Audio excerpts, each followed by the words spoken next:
Y dice Santiago, no se sorprendan, no se maravillen de que de repente hay muchas pruebas. Y en lugar de que la oposición y las pruebas puedan menguar nuestro ánimo, dice Santiago, ¿verdad? Está probándose nuestra paciencia y nuestra fe. Vean ahora aquí, le damos vuelta a primera de Pedro, otra vez, capítulo 1.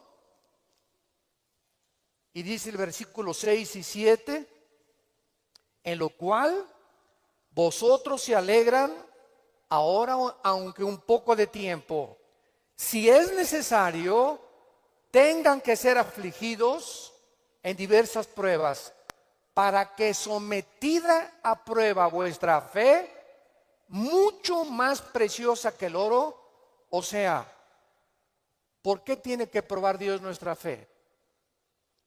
Porque es lo más valioso que Dios nos ha regalado. Lo más grande que tenemos es la fe. Y si queremos agradar a Dios, lo tenemos que agradar a través de la fe. Porque sin fe es imposible agradar a Dios. Por lo cual tenemos que entender por qué vienen pruebas, por qué me robaron mi coche, por qué tuve este problema con mi esposa, por qué este problema con mis hijos, por qué este problema en la iglesia, por qué este problema en el trabajo, por qué está el mundo ahorita como una olla hirviendo, donde las naciones están a un punto de una conflagración internacional. Aunque sabemos bíblicamente que si explota una guerra en Europa o en el Medio Oriente, no es todavía la tercera guerra mundial. En estos últimos meses, todas las invitaciones que he recibido han sido en radio, en televisión, con iglesias, con alianzas de pastores, para explicarles que esta guerra no es la tercera guerra mundial, que la Biblia nos habla claramente que falta mucho para la tercera guerra mundial y que este es lo que va a pavimentar el camino para el surgimiento del anticristo en el Medio Oriente. Entonces, estas pruebas, dice la Biblia, son importantes porque nuestra fe es la que tiene que ser probada. Ya sea en el trabajo, en la escuela, en el vecindario, etcétera, etcétera, estamos rodeados de personas que no les caes bien porque eres cristiano. Estás rodeado de amigos que cuando les comienzas a decir que eres cristiano, te van a comenzar a perseguir y a burlar. Porque el mundo está bajo el control del maligno y nosotros vamos de paso nada más. Somos un ejército que venimos a resistir al mal. No nos mandó Dios a terminar con el mal. Nos mandó a resistir hasta que Cristo venga. Se acabarán entonces las guerras y podremos recibir las coronas de gloria. Ahora muy bien, en esta sección se nos advierte, en la de primera de Pedro, acerca de otra prueba. Regresamos al capítulo 4, primera de 4, versículo 12.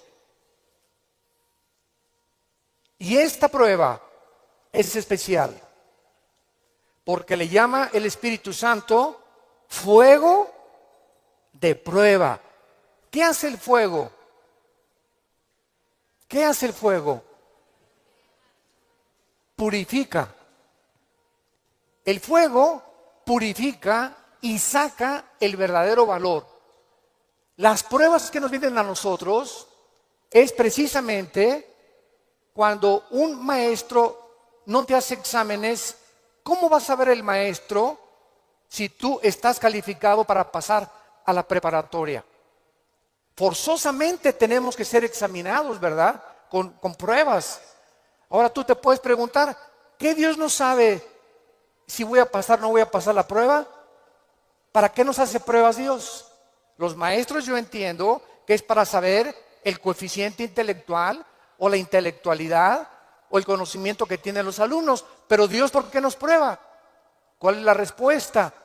Dios sabe lo que hay en tu corazón, pero Él quiere que nosotros sepamos lo que hay en nuestro corazón. Que descubramos a través de las pruebas cuánta maldad hay dentro de nosotros.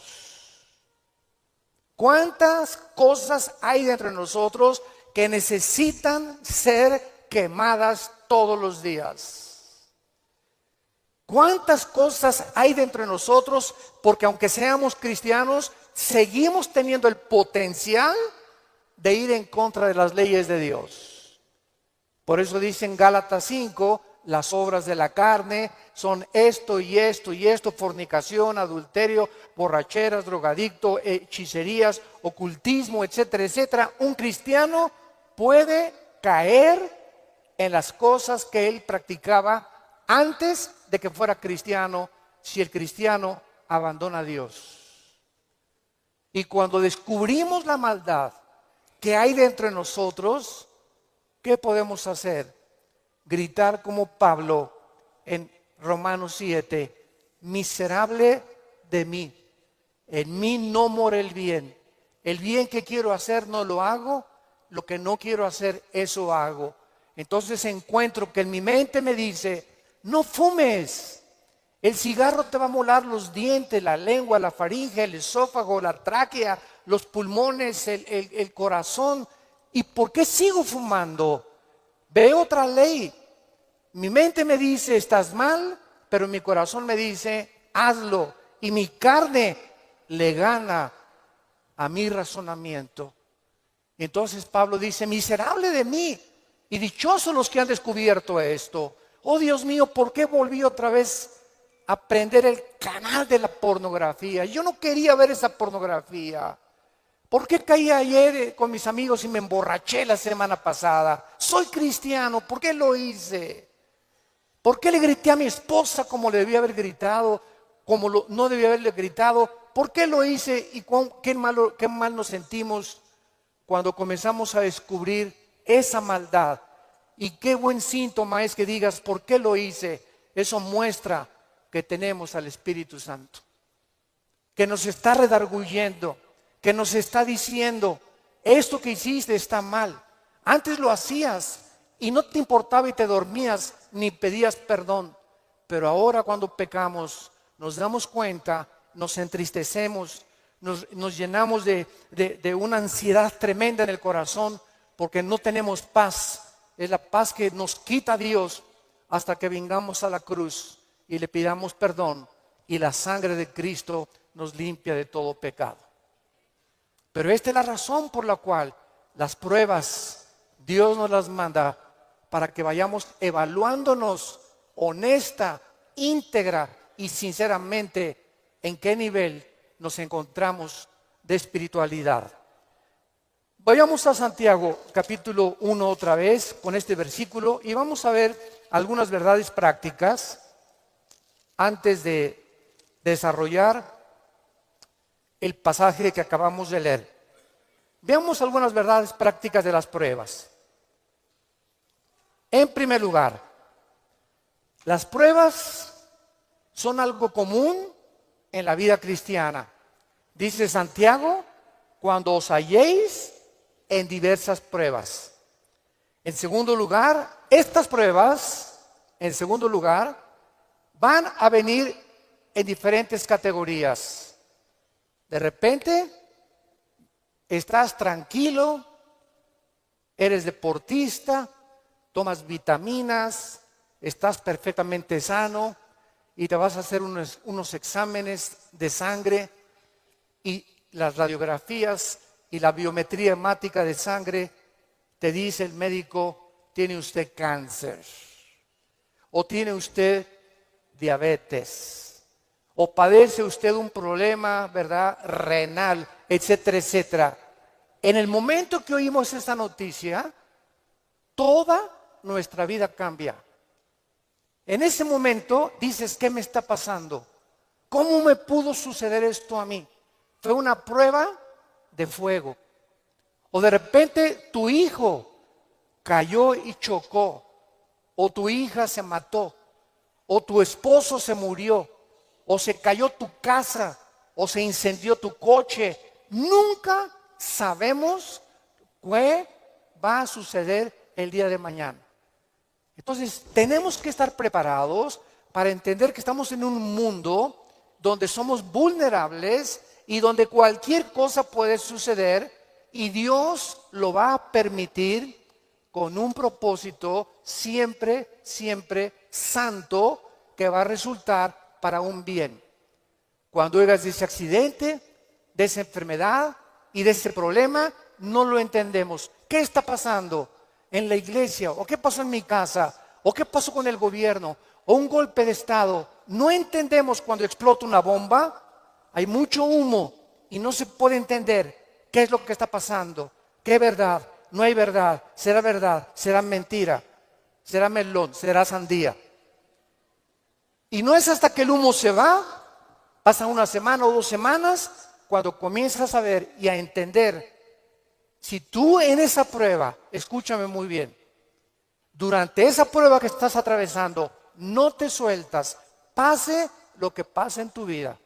Si tú no te sueltas de Cristo, no te imaginas cómo Dios te va a bendecir, te va a fortalecer y vas a madurar espiritualmente como no te imaginas. ¿Qué se probó cuando te dijeron que estabas enfermo? ¿Qué se probó cuando oíste que te robaron tu coche? ¿Qué se está probando cuando perdiste el trabajo? Se está probando nuestra fe. ¿Cuánto confiamos en Dios? Cuando se va tu esposa o te abandona su esposo, ¿qué vas a hacer? ¿Te vas a recurrir a las drogas? ¿Te vas a emborrachar? ¿Vas a renegar contra Dios? ¿Para eso soy cristiano? ¿Me quitaron mi trabajo? ¿Por qué si yo diezmo regularmente me quitan mi coche? Dios, yo no lo entiendo. ¿Y por qué me corren de mi trabajo si sabes que tengo que mantener a mi familia? Dios está buscando que nosotros veamos nuestra reacción, porque nuestra reacción determina el nivel espiritual que tenemos de fe.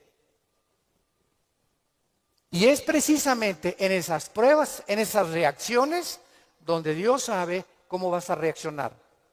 Vamos rápidamente a Génesis capítulo 22. En el Antiguo Testamento. Y veamos las pruebas de fuego que pasó Abraham.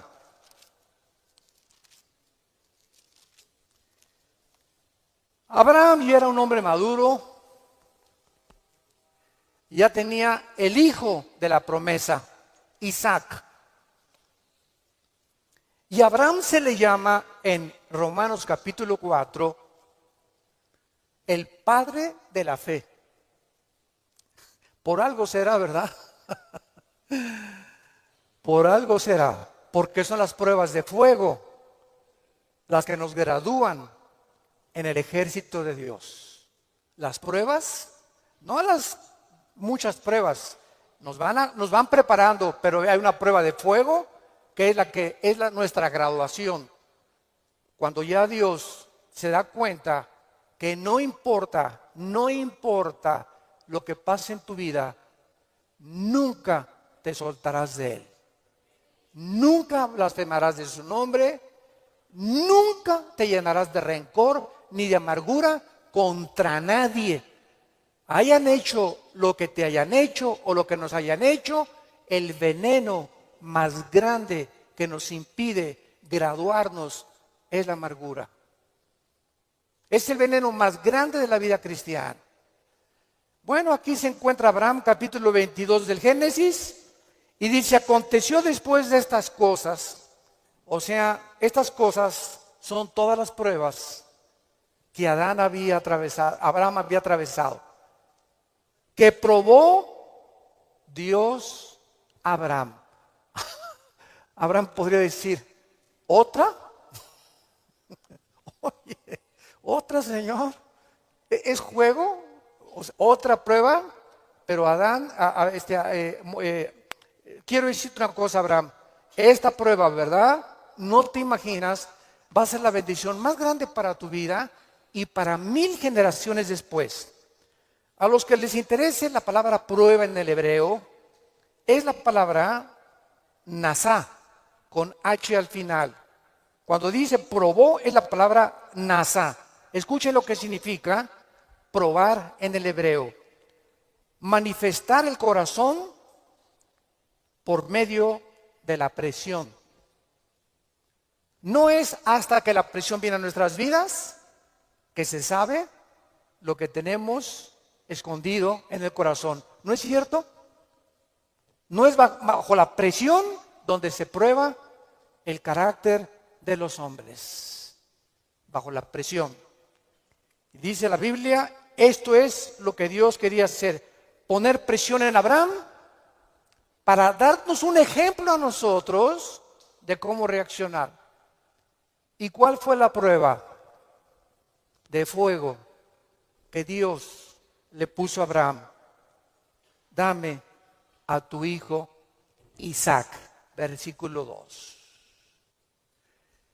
Señor, no te oí bien. Creo que me está fallando el oído. ¿Qué dijiste? Que me des a tu hijo. Señor, ¿estás bien? ¿No necesitas un mejoral? ¿Me estás hablando? ¿Eres tú? ¿No será un demonio el que me estará hablando? Señor, tú me dijiste que este hijo era el hijo de la promesa, no era Ismael. Tú me prometiste que era Isaac y la semilla de Isaac, el esperma de Isaac, la descendencia de Isaac, donde el Mesías, el Salvador que has prometido, iba a venir. ¿Cómo me lo pides? ¿Y cuál es la respuesta de Isaías 55, 8 y 9? Mis pensamientos no son vuestros pensamientos, y mis caminos no son vuestros caminos, ovejas santas, amadas de Dios. Así como los cielos son más altos que la tierra y mis pensamientos más altos que ustedes, así es como yo tengo que pensar para que ustedes comiencen a entender que yo no pienso como ustedes y que la fe es mantenerte de pie y seguir creyendo aunque no haya explicación inmediata. Señor, no entiendo qué pasó con mi casa, no entiendo por qué perdí el trabajo, no entiendo lo que está pasando, no entiendo esto, no entiendo aquello, pero como dijo Job, aunque tú me matares, seguiré confiando en ti. Y seguiré esperando y sabiendo que cuando se disipe el humo y entienda tus caminos, tienes algo mejor para mi vida.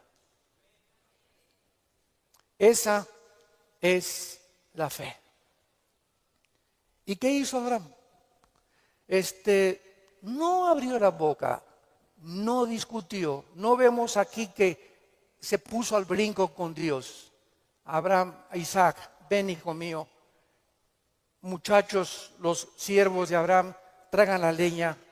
Y entonces los dejó ahí en el monte a los siervos y agarró a Isaac y comenzaron a subir al monte Moriah. Escuchen, el monte Moriah fue donde Dios no perdonó a su hijo.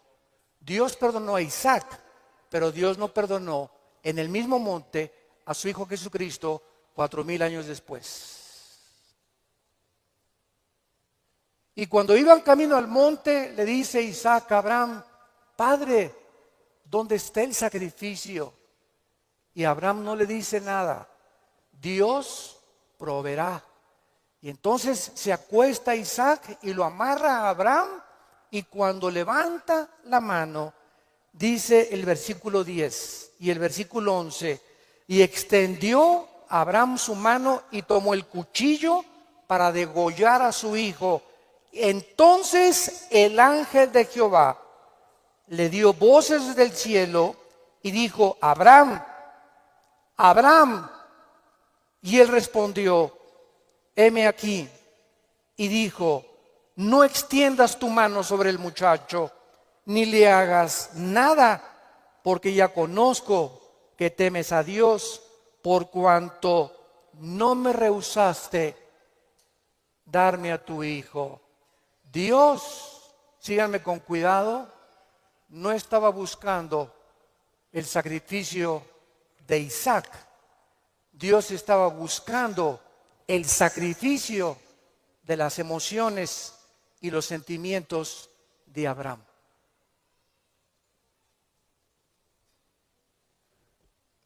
Abraham tenía que pasar la prueba de morir a sus emociones y a sus sentimientos y amar a Dios con todas sus fuerzas y con todo su corazón, escúchenme, más que a su hijo.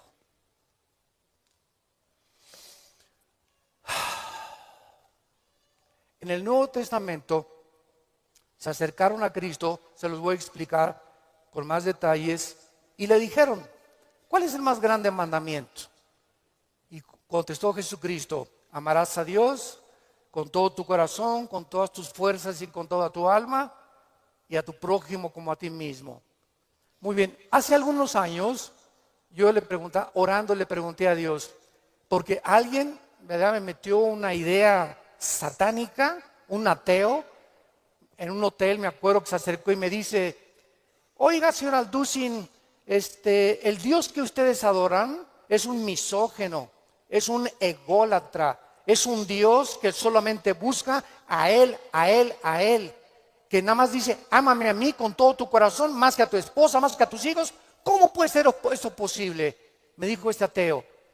¿Cómo puede usted reconciliar a un Dios que nos diga que lo amemos más a Él que a la propia familia? Y entonces me fui muy confundido. Me comenzó a dar vuelta porque en ese momento me quedé así, ¿verdad? Le dije, ¿sabe una cosa? Voy a orar y le prometo que voy a buscar una respuesta de Dios. Nadie me había hecho nunca ese ataque a mi fe. Entonces pasó como unas 2 semanas, me puse a orar, ayuné como 2 días buscando esta respuesta y fue tan clara de parte de Dios. Y el Señor me mostró en la Biblia lo siguiente. Mira, hijo, me dice Dios, cuando yo les pido a ustedes, ámenme con todo mi corazón y con toda mi mente, ¿saben por qué se los pido? Porque tu mamá, tu esposa y tus hijos y tu perro Fido y tu cotorro y lo que más amas en tu vida y tu jarrón chino y la casa que tienes y que la amas, todo lo vas a perder y al final de tu vida te vas a quedar solo. Todos nos quedamos solos al final de la vida. Los hijos se tienen que ir, si no se casan, se mueren, la esposa tiene que morir, él tiene que morir, escúchame muy bien. Y si tú tenías todos tus afectos en tu hijo que se fue, o en tu esposo que se fue, o en tu perro que te quitaron, cuando se vaya tu hijo, cuando te quiten a tu esposo, cuando te abandone tu mujer, te vas a hundir porque no tendrás las fuerzas de seguir viviendo. Pero cuando amas a Dios con todo tu corazón y con toda tu alma y pierdes algo por acá y pierdes algo por acá y pierdes esto por acá, ese amor que tú le tienes a Dios es el que nos sostendrá para seguir viviendo con Él, con las fuerzas de seguirlo amando. Denle gloria a Dios. De verdad.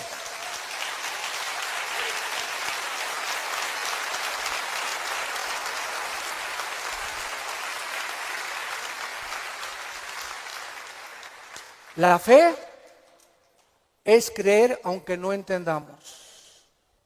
Si Dios lo dijo, tiene una razón. Detrás de cada mandamiento de Dios se encuentra la sabiduría de Dios. Cuando Dios le dice a los jóvenes, no forniquen ni tengan relaciones sexuales antes de casarse, gritan los jóvenes y protestan los jóvenes. ¿Nos quieres quitar la felicidad? ¿Qué tiene? Así nos vamos a conocer mejor antes de casarnos. Pero detrás de esa prohibición que Dios tiene es el inmenso amor que Él nos dio desde la cruz. Por amor te lo digo, jovencita, te dice Dios, por amor que te tengo, joven que me escuchas. Tú no te imaginas las consecuencias de la fornicación. Vas a los 18, 19 años a ver crecer tu pancita, te vas a tener que salir de la escuela, él va a resultar con que no te quiere. Es increíble que por no haber puesto a ustedes freno en sus relaciones meses antes, hayan ustedes acabado en un pecado que se llama la fornicación. Dios es sabio y nos dice a los casados, no cometerás adulterio. Dice Salomón en Proverbios 6, versículo 32, El que comete adulterio es falto de entendimiento, corrompe su alma el que tal hace. El que comete adulterio echa a perder su matrimonio, sus hijos, los celos, la infidelidad, que tarda años en poder levantarse. ¿Y todo por qué? Por tu ego, por tu orgullo, por tu vanidad de querer irte con una muchacha más joven o con otro hombre sin tomar en cuenta a tu propia familia. Es el ego siempre el enemigo de nuestro Dios. Dios sabe por qué nos da las provisiones que nos da, porque nos ama y quiere lo mejor para nuestra vida. Y finalmente aquí en estas verdades prácticas en Santiago encontramos también, ¿verdad?, que las pruebas prueban la fe que tenemos y la fe nos muestra cuánto confiamos en Dios. Dice en el Salmo capítulo 11, versículo 1 y 2. En Jehová he confiado. ¿Cómo decís a mi alma que escape al monte cual ave? Porque aquí los malos tienden el arco, disponen sus saetas sobre la cuerda, para asaetear en oculto a los rectos de corazón. Si hubo un hombre perseguido, calumniado, vituperado, despreciado entre los héroes de Dios, fue el rey David. A los 17, 18 años lo ungen, Samuel, tú vas a ser rey de Israel. Ah, dice David, qué suave. Bueno, pasaron casi 12 años, vean esto, desde que lo ungen con sus hermanos, pasaron 12 años, hasta los 30 años de edad, 12 años de pruebas. El hombre que Dios había escogido para sentarlo en el trono de Israel, tenía que ser probado. Y tenía que ser probado en la amargura, en el rencor, en la confianza en Dios, en saber que no importa, aunque me rodee un ejército y aunque tenga las miles de amenazas, Dios es mi salvación, mi fortaleza y mi luz. ¿De quién temeré? Dice el Salmo 27. ¿De quién temeré? Es el temor dentro de nosotros lo que nos impide confiar en Dios. Ay, tengo temor que si me entrego a Dios me va a pasar esto. O tengo temor que si hago estas cosas me va a pasar aquello. Ese temor lo tienes que vencer. Porque Dios no nos ha dado espíritu de temor, sino de valor, de poder y de amor propio. Entonces tenemos que entender que las pruebas forman parte de la vida cristiana. Regresamos a nuestro pasaje de 1 de Pedro y examinémoslo rápidamente. Dice nuestro pasaje: no se sorprendan, amados, del fuego de prueba que os ha sobrevenido, como si alguna cosa extraña aconteciera. Número 1, se nos advierte cómo no debemos de reaccionar: con sorpresa. No debemos reaccionar con sorpresa. No puedo creer lo que me está pasando. Más te vale que lo creas. No puedo creer que mi noviecita me dijo que yo me parecía a John Travolta, hermano, y me dejó por otro y se fue. No lo puedo creer. No puedo creer que mi esposo me haya abandonado. No puedo creer que este negocio haya caído. No puedo creer, yo fui fiel en mi trabajo y me corrieron, hermano, del trabajo. No lo puedo creer. Más te vale que lo sigamos creyendo. No nos sorprendamos, es una prueba. Cualquier cosa que afecte tu vida, tu estabilidad emocional o física, son pruebas. Entendámoslo. Dios es un Dios que nos tiene que probar. Y estas pruebas son para nuestro bien. Y vamos a descubrir en las pruebas que Él es real, que Él sana, que Él restituye, que Él vindica, que la oruga y el saltón te robaron, Dios te lo va a devolver 10 veces más. Pero es esa fe la que Él está tratando de desarrollar en nuestras vidas. porque es mucho, mucho más preciosa que el oro. Dice en 1 de Pedro 5:10, mas el Dios de toda gracia, que nos llamó a su gloria eterna en Jesucristo, escuchen bien, santos de Dios, después que hayáis padecido, ¿cuánto tiempo? No toda la vida es la Inquisición por el amor de Dios. No toda la vida como llegó una hermana, ay, pastor, ¿qué le pasa a doña Chole? Pues sigo con pruebas. Hermana, tengo 5 años que la conozco y usted ya le ganó a Job. No me diga que en 5 años Dios no la ha dejado descansar. Ese no es el Dios que servimos. Dice claramente que las pruebas son temporales, de vez en cuando Él cree conveniente que la necesitamos atravesar. Después que hayáis padecido un poco de tiempo, vean ustedes el propósito, Él mismo os perfeccione, afirme, fortalezca y establezca después de las pruebas.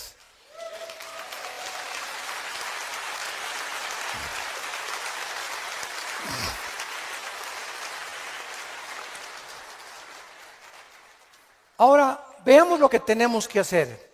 Primero de Pedro, en nuestro pasaje capítulo 4, versículo 13. Número 1, se nos manda que cuando te digan, te robaron tu coche, se fue tu esposo, se fue tu esposa, te pasó esto, te pasó aquello, te goces. Cualquiera diría, ¿está usted loco? ¿Está usted loco? ¿Cómo me voy a gozar cuando me dijeron que tengo diabetes?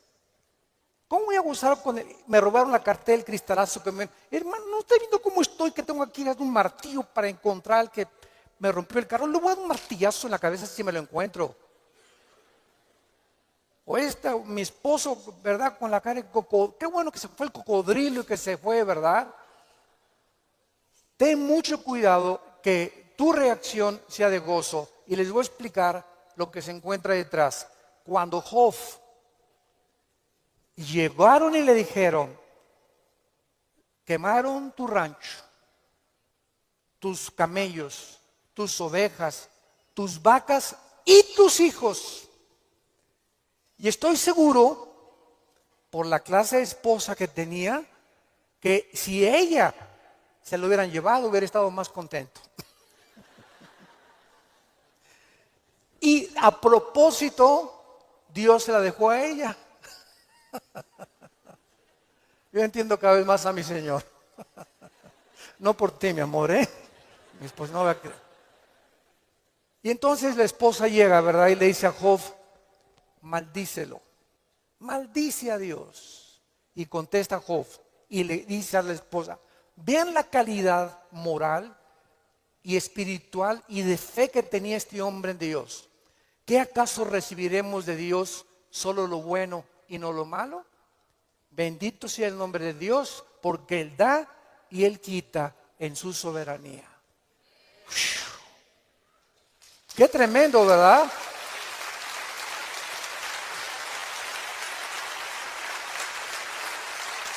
Qué tremendo.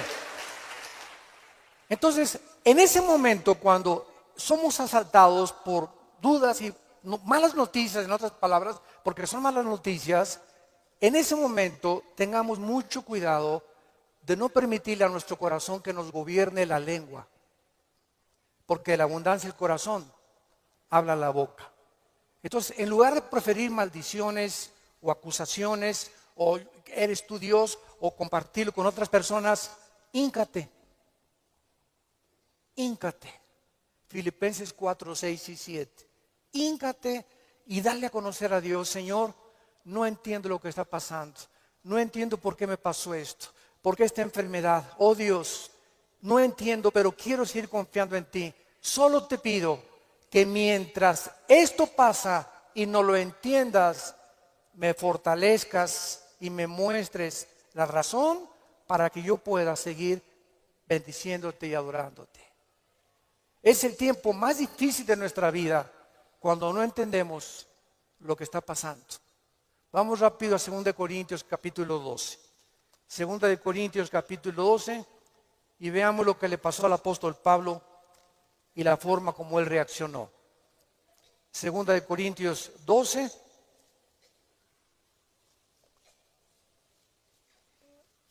Pablo fue uno de los pocos hombres, junto con Enoc y Elías y el apóstol Juan, que subieron al cielo. En el Nuevo Testamento, Pablo y Juan fueron los dos únicos apóstoles que subieron al cielo sin morir. Fueron sacados de su cuerpo espiritualmente. Y Pablo lo llevó Dios al tercer cielo, donde habita Dios.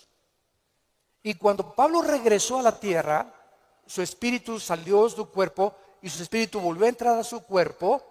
Pablo dice que lo que él oyó allá en el cielo y lo que él vio, no había palabras humanas para poder describirlo. Y como fue una experiencia tan impresionante, pero tan grande, que cabía la posibilidad, dada la naturaleza humana pecaminosa que aún tenemos, Dios tuvo que darle una prueba a Pablo y ponerle un aguijón en su cuerpo físico, alguna enfermedad. Y esta enfermedad no sabemos qué es. Algunos han especulado que era algún problema oftalmológico, porque dicen Gálatas, mira con cuán grandes letras les escribo. Bueno, no sabemos, ¿no? Entonces Pablo tenía algo en su cuerpo que lo atormentaba y se hincó delante de Dios y le dijo: Señor, quítame este aguijón. No, Pablo. Señor, te ruego, quítamelo. No, Pablo. Señor, te lo imploro con mi corazón. Si quieres me voy a la villa y de vuelta de rodillas. Hago lo que tú quieras, quítame este aguijón. Y Dios le contesta y le dice en el versículo 9: y el Señor me ha dicho, bástate mi gracia. ¿Por qué? Porque mi poder, y lo traduzco en el original griego, está en presente continuo. Mi poder se está perfeccionando a través de esta dolencia física que he permitido que tú tengas. Mi poder se está perfeccionando mientras tú estás sufriendo esta enfermedad en la que estás atravesando. Y entonces Pablo, cuando entiende detrás de lo que no entendía, ¿por qué Dios permite en su vida? Contesta Pablo y dice: por tanto, de buena gana me gloriaré más en mis debilidades, para que repose sobre mí el poder de Cristo. Hace poco mi esposa y yo estábamos en Dallas, y ¿se acuerdan de este muchacho que no tiene brazos ni piernas? Muchos de ustedes lo conocen. Bueno, su esposa es mexicana, de Chihuahua. Y estuvimos ahí como una hora, mi esposa y yo y nuestros 3 hijos, compartiendo con ellos en una iglesia de Dallas, y nos querían conocer también a nosotros, bueno, que también conocían nuestro ministerio, etcétera, etcétera. Y cuando yo me acerqué a abrazarlo, a este muchacho, ¿de dónde lo agarro? Nunca había tenido esa impresión, me quedé como paralizado. ¿Qué hago, no? Y él me hacía así. Bueno, pues entonces como un costal, ¿verdad? Lo agarré y lo hice así. Y me dice: levántame. Y le comencé a hacer así. Y entonces le pregunté y le dije, sinceramente, platicando con él, ¿por qué nos dijiste que quién era feliz? Y entonces en la reunión que él tuvo, le preguntó a la gente: ¿quién de ustedes es feliz? Y muchos que estaban: yo sí o no. Y me dice: yo les quiero contestar algo. Dios permitió que naciera sin brazos y sin piernas para que yo fuera un testimonio que la felicidad no se encuentra en estar completo, sino en tener el poder de Dios viviendo en tu vida.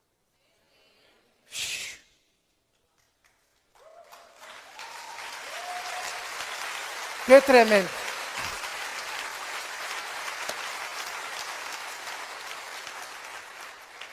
Mi esposa y yo nos bañamos de lágrimas. Tenemos piernas, tenemos brazos, tenemos casa, complex, un carro, lo que sea, nuestros hijos, y estamos descontentos. Teniendo contentamiento, teniendo sustento y abrigo, estamos contentos porque estamos vivos.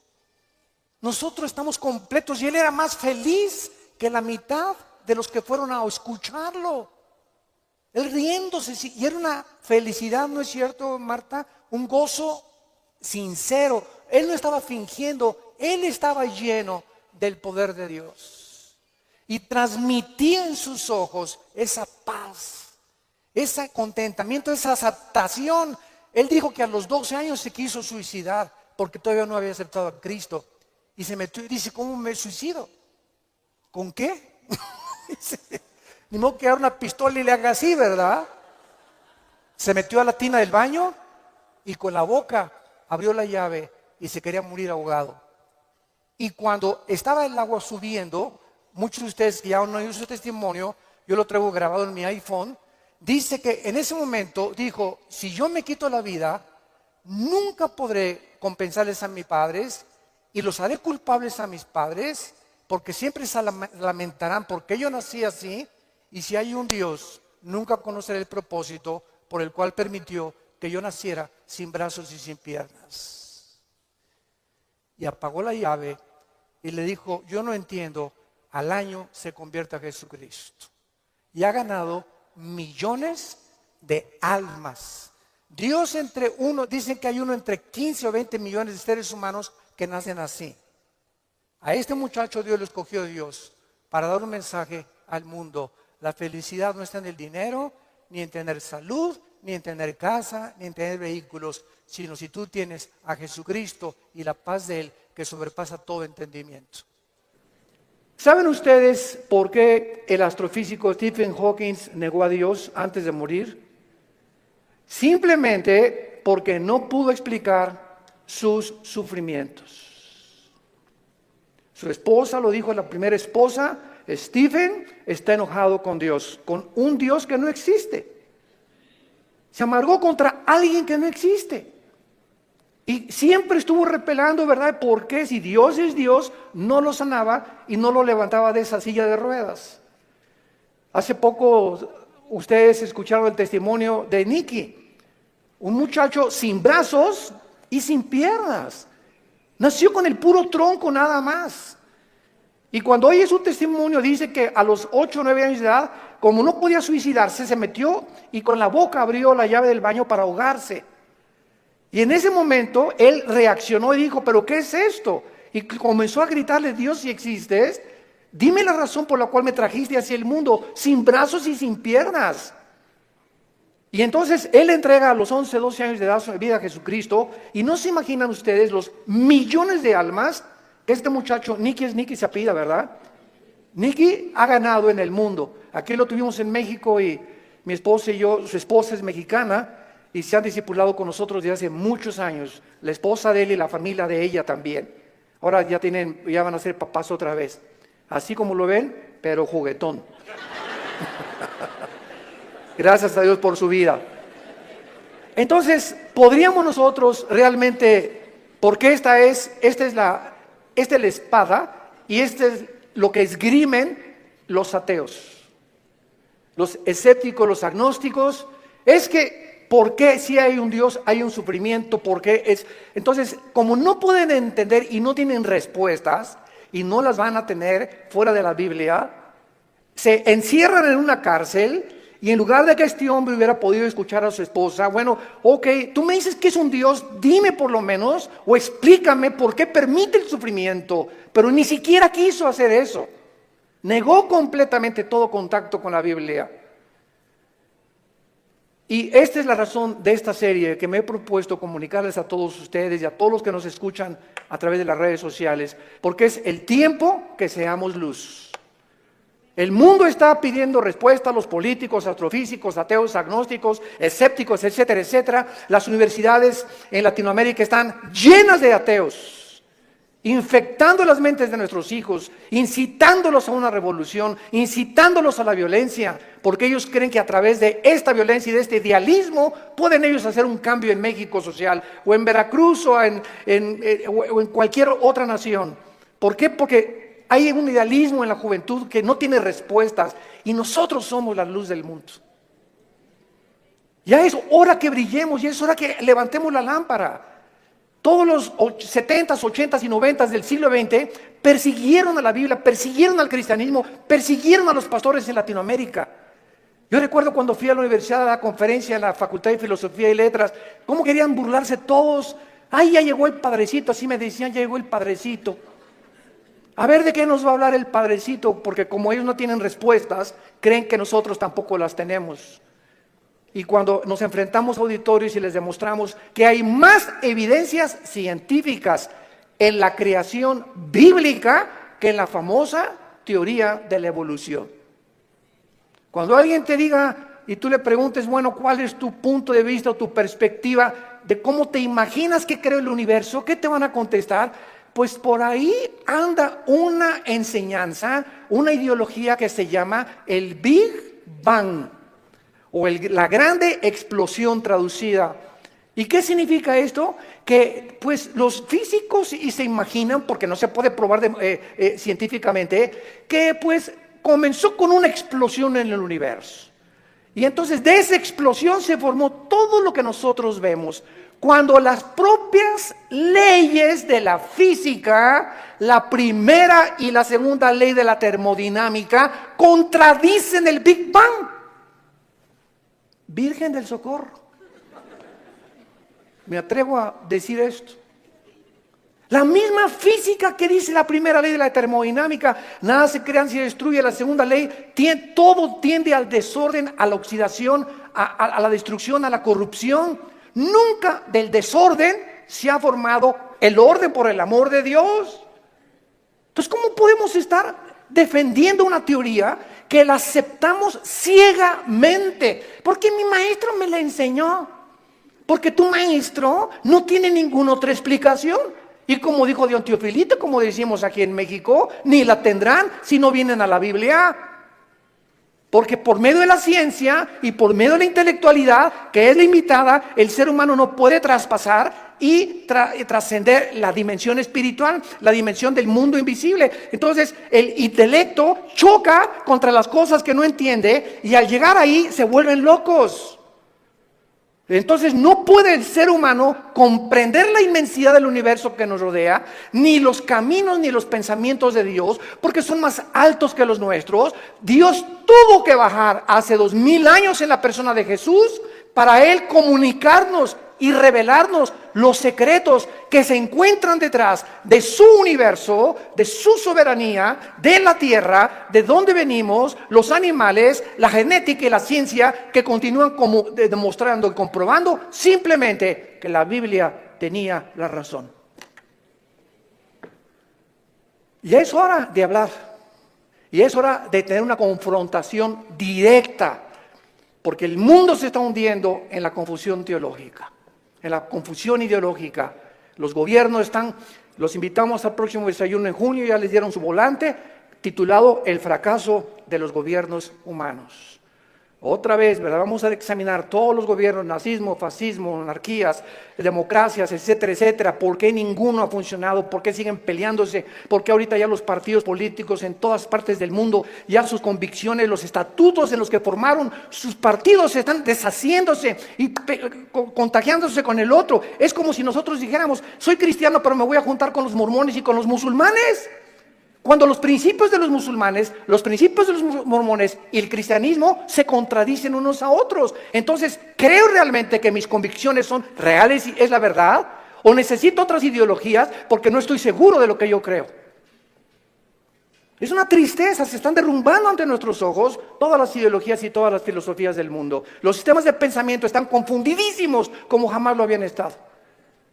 Gubernamentalmente, teológicamente, filosóficamente, económicamente, es una confusión en el mundo tremenda. Es el estrés por el cual vive la gente. Es una incertidumbre de dónde está la verdad, dónde está la luz, quién tiene la verdad. Tú dices que en aquella religión, tú dices que en aquella religión. Discúlpame, en ninguna religión, en la persona de Jesucristo. Porque tú puedes tener X religión sin tener la verdad, ni tener al Hijo de Dios en tu vida.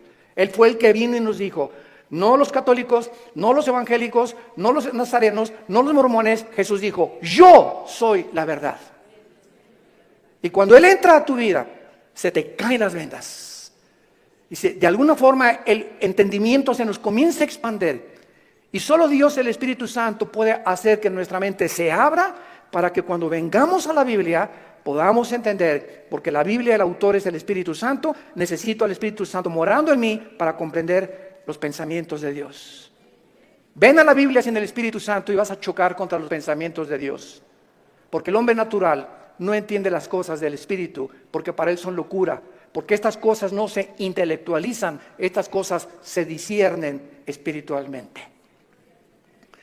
Veamos estos pasajes a continuación que nos van a servir de base para poder dar una explicación y comenzar ya a levantar la bandera de la fe. Dice en Romanos 5, versículo 3, y no solo esto, sino que también nos gloriamos en las tribulaciones, sabiendo que la tribulación produce paciencia. Alguien viene sin el Espíritu Santo y lee este versículo, la conclusión a la que llega dice, esto lo escribió un loco. ¿Cómo puede alguien que está atravesando tribulaciones o problemas gloriarse? Y inmediatamente se enfrenta a esta persona con una pared. Pero es que esta persona no entiende que las próximas palabras es que estas tribulaciones y estos sufrimientos, Dios los está usando para formar nuestro carácter, que si no sufrieras, de otra manera no podrías aprender muchas cosas en la vida que solamente a través del sufrimiento se aprenden. Dice Salomón en Proverbios, el sufrimiento purifica el corazón.